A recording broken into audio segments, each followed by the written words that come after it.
আমাদের রেলমন্ত্রী এসেছিলেন। আমরা বলেছি কলকাতা মেট্রোকে, আপনারা জানেন চিংড়িঘাটা মেট্রোর সমস্যা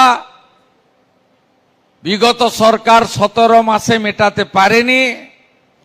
বর্তমান সরকার, ডবল ইঞ্জিন সরকার 17 দিনে মিটিয়ে দিয়েছে এবং কলকাতা মেট্রো জোকা থেকে এয়ারপোর্ট সংযুক্তিকরণের পথে অনেকটা এগিয়ে গেছে।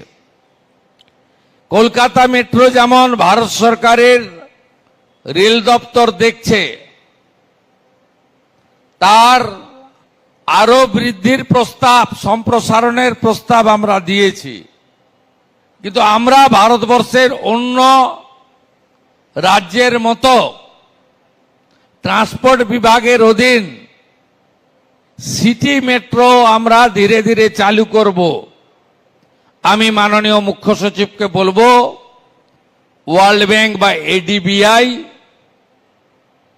বা হাটকো এদের সাথে নিয়ে প্রজেক্ট রেডি করার ব্যবস্থা করতে। আমরা দুটো